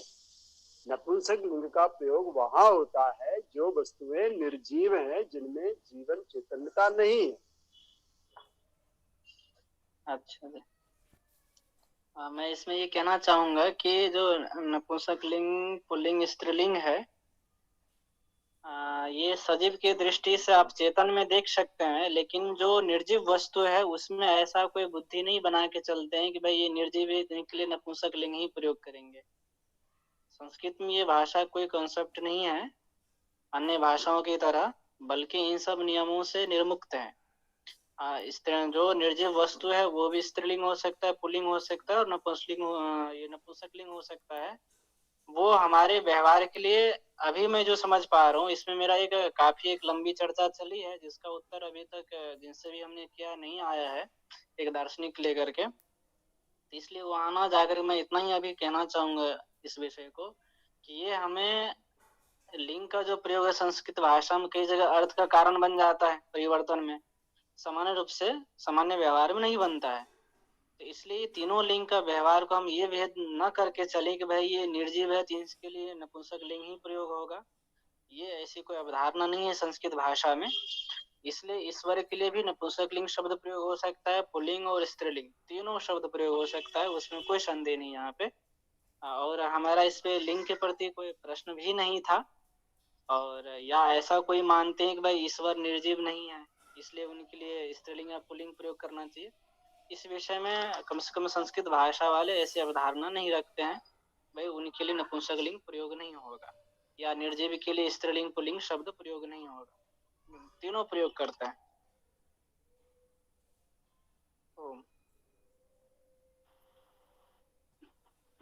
इस विषय में कोई बताना चाहे जो मतलब कारण कार्य भाव को वो समझा सके। देखो इस सविता देव का ये भर्ग है, उसको हम एक समझा सके कि भाई देखो उसका ये भर्ग है। जैसे कि हमने कहा भाई दूध है, दूध का क्या क्या विशेषता है वो हमारे सामने व्यक्ति ला के देता है, देखो इससे मिठाई बन सकती है, इससे पनीर भी बन सकता है, ये भी बन सकता है, अब इससे तुम अपना जीवन में कार्य ले लो।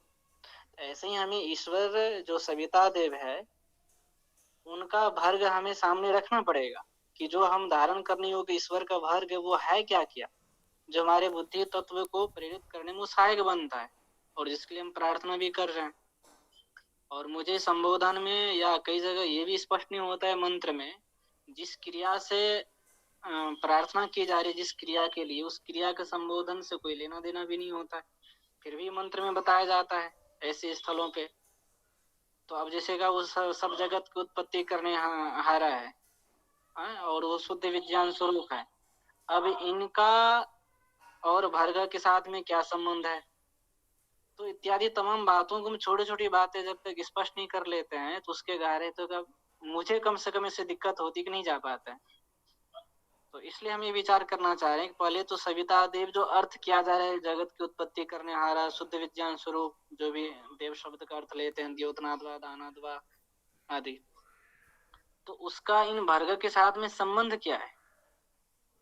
क्या गुण गुणी संबंध लेके चले, या गुण गुणी संबंध है तो उसमें भी बताना पड़ेगा कि भाई गुण गुणी संबंध तो, लेकिन यहाँ गुण विशिष्ट ये है, जो कि हमारे जैसे हमने वो उदाहरण दिया दूध है तो उससे ये चीज आप बना सकते हैं। ऐसे ईश्वर है तो ईश्वर का ये भर्ग है जिसका हम बुद्धि में उपयोग कर सके बढ़ाने में। वो व्यवहारिक जब तक हमारे सामने नहीं आएगा तब तक हम ऐसे मंत्र जाप करने में भी या किसी को हम उपदेश कर भी दे तो उसकी गंभीरता को वो नहीं समझ पाएगा, क्योंकि उसका प्रयोजन उससे सीधा सीधा नहीं दिखेगा। तो इस रूप में हमारा वहां पर चिंतन का चल रहा है, और ये यजुर्वेद को ही लेकर हम चर्चा कर रहे हैं ताकि उसमें भूर्भुवः स्वः भी है, वो भी रखा गया है। तो इन सब बातों को ध्यान देते हुए कई महीनों से मैं चिंतन कर रहा हूँ, पर अभी ऐसा कोई मुझे मिला नहीं, क्योंकि भूर्भुवः स्वः कई जगह मंत्र का अर्थ अलग अलग कर देते हैं। ये सप्तमहाव्याहृति में से ये 3 व्याहृति यहाँ पर दिखता है मुझे। कोई जो है ये प्रातः शवनम, मध्याह्न शवनम और तृतीय शवन ऐसे ले लेते हैं अर्थ यहाँ भूर्भुवः स्वः का। कोई जो है ईश्वर जी प्रकृति ले लेते हैं, आदि आदि करके अर्थ लेते हैं। लेकिन फिर भी मुझे वो लगता है कि व्यवहारिक में उसको हम बनाएं कैसे? ठीक है शास्त्रों तक है समझ ले, लेकिन उसको व्यवहार में लाए कैसे? तब तो उसके प्रति हमारी गंभीरता बनेगी या उसको हम जीवन में परिपालन कर पाएंगे। अगर इस तरह से हम अपने जीवन में कोई भी मंत्र एक उठा लेते हैं तो एक मंत्र भी मुझे लगता है जीवन को सार्थक बना देगा। तो हम इसी प्रयास में कि भाई हम कम से कम जो बहुत चर्चित मंत्र है उसको गहराई से समझें एक व्यवहारिक रूप में। तो इसी विषय में कोई कहना चाहते हैं तो बताएं, उनका स्वागत है। मैं ये कहना चाहता हूँ, मैं व्याकरणाचार्य तो नहीं हूँ, मैंने संस्कृत भी नहीं सीखा है, लेकिन इतना मैं बता सकता हूँ अनुभव से कि जब भी मुझको कोई संकट आता है किसी भी प्रकार का तो मैं गायत्री मंत्र पढ़ता हूँ और संकट दूर हो जाता है। और मैं मंडला में रहता हूँ, मंडला मध्य प्रदेश में, और हम बस से नागपुर जाते हैं तो जब भी मुझको डर लगता है, भय लगता है, कुछ भी क्लेश होता है तो मैं गायत्री मंत्र पढ़ते रहता हूँ। गायत्री मंत्र को मैं कान में लगाया रहता हूँ तो मैं भय से बच जाता हूँ। तो मैं बस इतना ही कहना चाहता हूँ, मैं व्याकरणाचार्य नहीं हूँ। जी आपकी बात मैं समझ सकता हूँ, जो आपने ये रखा है कि भाई ऐसे स्थिति गायत्री मंत्र का उपयोग करते हैं ऐसे लाभ मिल जाता है। तो जितने भी हमें समझ में आता है मंत्र को देखते हुए अब तक जो हमने रहते हुए या स्वाध्याय करते हुए पाया है, आप योग दर्शन की परिभाषा में प्रत्येक मंत्र को आप समझ सकते हैं कि उस क्षण में जो भी पवित्र वस्तु है वो एक मनोविज्ञान की तरह काम करता है। मैं योग दर्शन की पृष्ठभूमि में ये बातें रख रहा हूँ कि आप जिससे भी भयभीत या किसी भी चीज को आप प्राप्त करना चाहते हैं तो मन को जिस रूप में आप डालना चाहते हैं वैसा बन जाएगा। और मन की वृत्तियां अगर एकाग्र है तो डर भय की सवाल ही नहीं उठता है कि भाई हमें डर हो रहा है, भय हो रहा है। और ये उसके पीछे कारण जो डर भय का है वो कुछ भी हो सकता है, अज्ञानता विषय हो सकता है, उस विषय में हमारी असमर्थ होने के कारण। तो ये जितने भी मंत्र है, इसलिए महर्षि व्यास जी कह रहे हैं भाई किसका जाप करे, पवित्र मंत्राणाम। तो ये एक मनोविज्ञान की तरह काम करता है। प्रत्येक मंत्र भले उसका अब अर्थ जाने या ना जाने, लेकिन उसमें कारण कैसे बन रहा है उसको एक व्यवहारिक रूप में लाना, ये आज के डेट में बड़ी हमारी सामने चुनौती है अपने लोगों के सामने प्रस्तुत करने का। विज्ञान का युग है, आपकी बातों को वो ऐसे तर्कपूर्ण काट देगा जो हास्यास्पद बन जाएगा, जबकि आपकी बातें सत्य लेकिन आप उसे सिद्ध नहीं कर पा रहे, है ना। जैसे कि स्वामी जी पहले भी कुछ देर बोल रहे थे कि हमारी सब कुछ सत्य, लेकिन उसको जरूरत है समाज के सामने सिद्ध करने का कि भाई ये चीज इस रूप में है, जैसा आप मान रहे हो वैसा नहीं है। तो भारतीय आधुनिक वैज्ञानिक लोग क्या करते हैं, मनोविज्ञान में देखो, योग दर्शन इतना उच्च कोटि का मनोविज्ञान का ग्रंथ है, उसके सामने तो आज पूरे विश्व का मनोविज्ञान एक जगह साइड में रख दें तो भी बराबरी नहीं है। लेकिन फिर भी वो इतना उपयोगिता क्यों बन गई समाज में? क्योंकि उसने निरंतर हर विषय में उन्होंने उसका प्रैक्टिकल समाज के सामने प्रस्तुत किया, एक गणितीय ढंग से, एक वैज्ञानिक ढंग से शोध कर करके उसको सामने ला के दिया। उसको हर एक शिक्षक वर्ग में उसको परिपालन किया जाता है, डॉक्टरी लाइन में किया जाता है, सेना लाइन में आते हैं, विभाग में किया जाता है। मन को जैसा बनाना उस विभाग में वैसा उस मनोविज्ञान का उपयोग करता है। तो हम उस उतनी स्तर तक मेहनत नहीं कर पाते हैं, इसलिए ये कहें कि हम थोड़ा बहुत जानते हैं उस रूप में, जितना हमारी श्रद्धा बन पाती उतना हम उपयोग कर पाते, लेकिन समाज के सामने प्रस्तुत उस रूप में नहीं कर पा रहे। तो जब तक वैसा नहीं कर पाएंगे तो मुझे नहीं लगता है कि ये शास्त्र आज का हमारे पास जितना भी बचा है उसको भी हम सार्थकता बना पाए। तो ऋषि लोग तो पहले उस स्तर तक जीते थे, जैसे कि उदाहरण मैं दे दूं, कि आधुनिक वैज्ञानिक लोग जैसे करते हैं वैसा हमारे प्राचीन ऋषि मुनि प्रैक्टिकल करके देखते थे व्यवहारिक रूप में, और उसे जीते थे, इसलिए सर्वग्राही ऋषि की बात होता था। तो ये है, तो इस रूप में आप चिंतन कर पाए और सोचे विचारे और अच्छा लाभ मिलेगा, इसमें हमें यहाँ कोई विरोध नहीं लगता है, बिल्कुल ऐसा हो सकता है।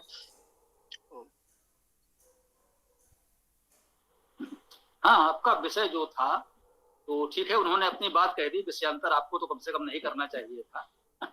अब दो बातें रह गई हैं। एक तो जैसा कि आपने कहा कि भू भुवा स्वाहा का अर्थ लोग अलग अलग करते हैं। अब जिनको कोई जानकारी नहीं है वो कल्पना से कोई भी अर्थ कर सकते हैं, क्योंकि एक मत जो लोग अर्थ कर रहे हैं हो सकता है वे बहुत प्रतिष्ठित लोग हों। मुझे नहीं पता आप किन की चर्चा कर रहे हैं, मैं तो एक तरफ से सिद्धांत की बात कर देता हूं, उसमें चाहे जो आ जाए। तो हमारा धातुज अर्थ का सिद्धांत है, हम उसी के अनुसार अर्थ करेंगे। अब वो तीनों कालों का प्रतीक है, तीन गुणों का प्रतीक है, तीन तत्वों का प्रतीक है, ये तो कल्पनाएं।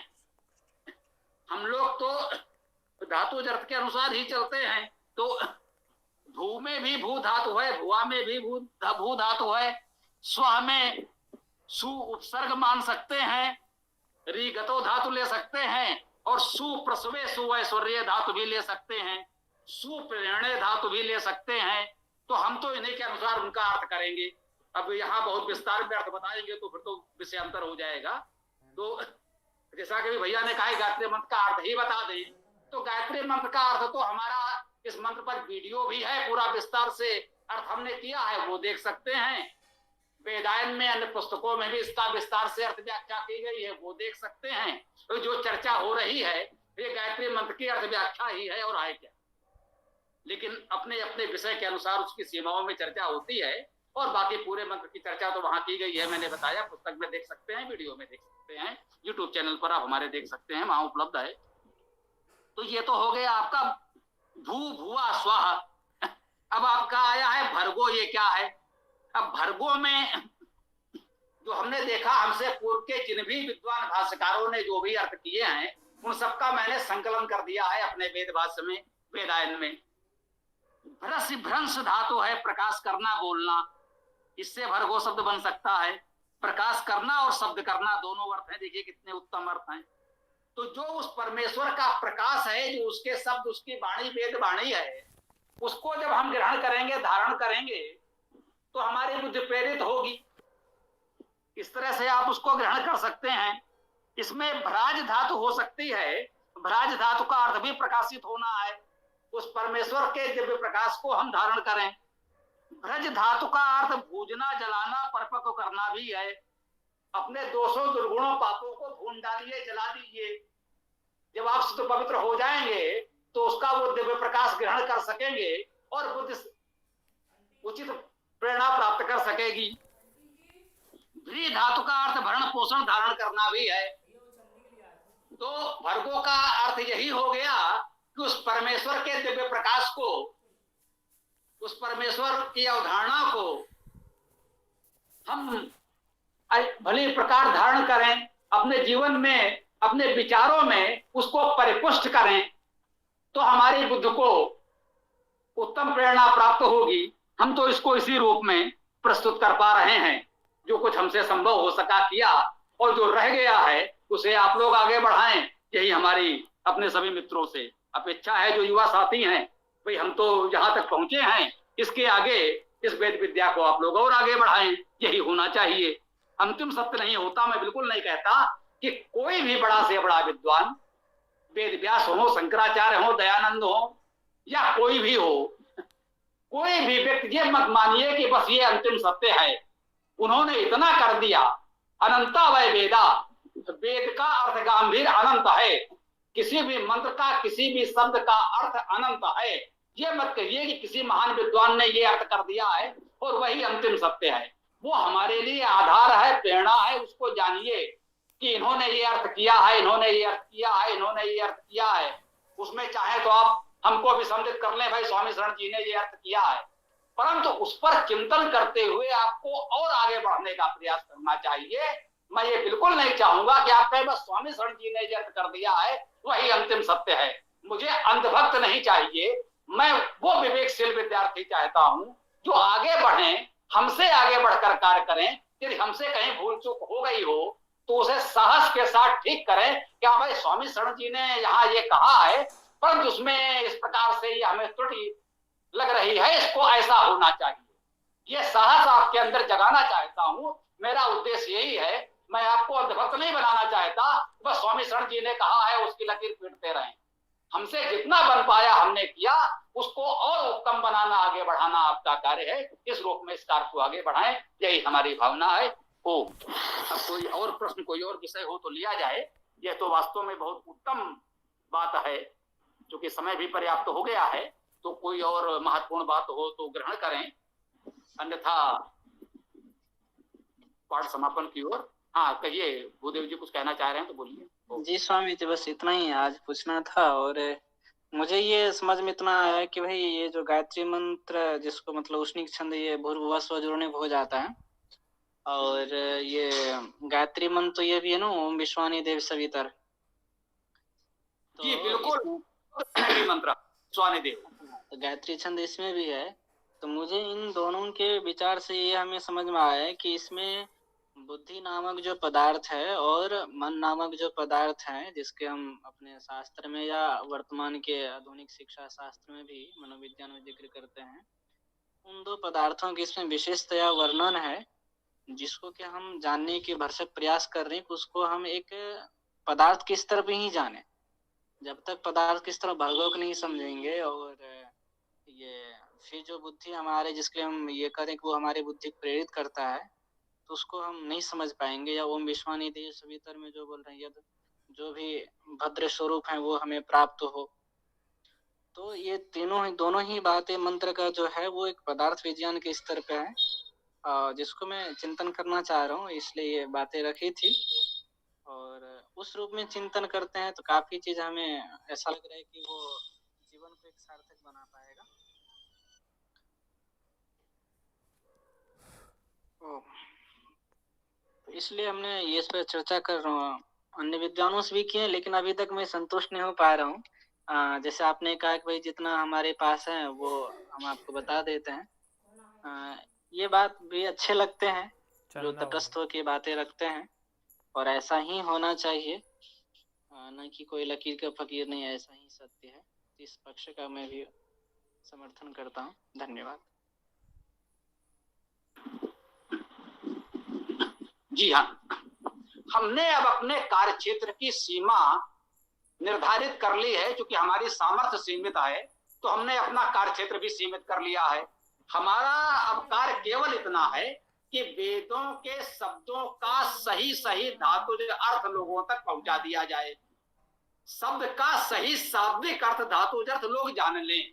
उसके बाद आप जैसे मनीषी उस पर विभिन्न दृश्य, जैसे आप कार्य कारण संबंध पदार्थ आदि के रूप में विचार कर रहे हैं, वह उसका अगला चरण। मैं बिल्कुल कह रहा हूं, आप हमसे आगे की बात कर रहे हैं। इतना हमने कर दिया, आप जो कर रहे हैं वो इस कार्य को आगे बढ़ाना है, उसको अगले स्तर तक ले जाना है।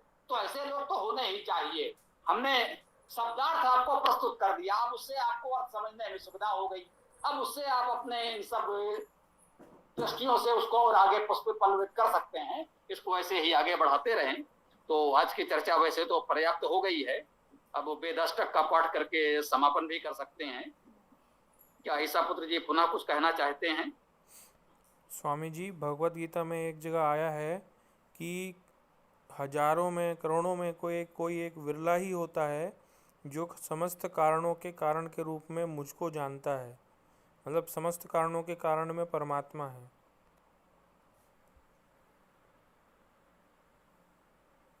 चलिए, अच्छी बात है। हम केवल वेद की चर्चा कर रहे हैं और कहाँ क्या कहा गया है। यदि इतना विस्तार करेंगे तो हमारे समय की सीमा है, सामर्थ्य की सीमा है। तो अब देखिए सीताराम जी, वेदाष्टक का पाठ करें और इस सत्र को समापन की ओर ले जाएं। ओम। जी स्वामी जी। ओम अग्निम ईडे पुरोहितम यज्ञस्य देवं ऋतविजं होतारं रत्नदातमं। ओम समानि वाकुति समान हृदयानि वा समान वस्तु मनो यथा वासु सहसति।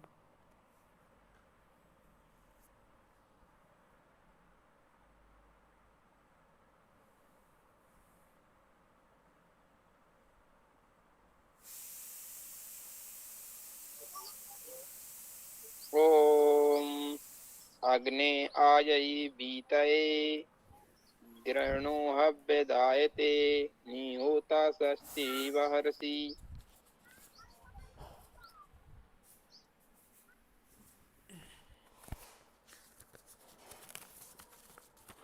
हाँ भाई हरीश जी, आप तो पाठ कर सकते हैं, ईसा पुत्र जी कर सकते हैं जी। वेदाष्टक करने। स्वस्ति न इंद्रो वृद्धश्रवाः स्वस्ति न पूषा विश्ववेदाः स्वस्ति न तार्क्ष्यो अरिष्टनेमिः स्वस्ति नो बृहस्पति दधातु। ओम ये त्रिसप्ताह पर्यन्ति विश्वारूपाणि बिभ्रतः वाचस्पतिः बलातेषां तन्वो अद्य दधातु मे। ओम पनायं तत् अश्विना कृतं वां वृषभो दिवो रजसा पृथिव्या सहस्रं संसा उत ये गरिष्ठो सर्वान् हिततान् उपयताप्यवद्ये।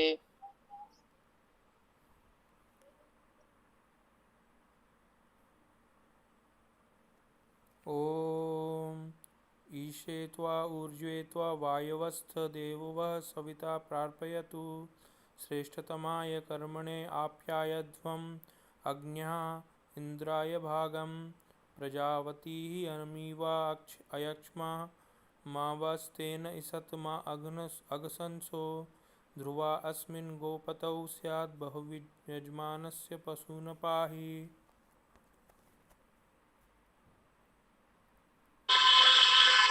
हिरण्यमेन पात्रेण सत्यस्य अपि हितं मुखम् ये यशो वादित्ये पुरुषः सोऽसोऽहम् ॐ खं ब्रह्म ॐ खं ब्रह्म ॐ खं ब्रह्म। तो सायंकालीन वेद कक्षा में और सायंकाल 7:30 बजे हम लोग पुनः मिलते हैं। ओम स्वस्ति, ओम नमस्ते, ओम खम ब्रह्म, ओम खम ब्रह्म, ओम खम ब्रह्म। नमः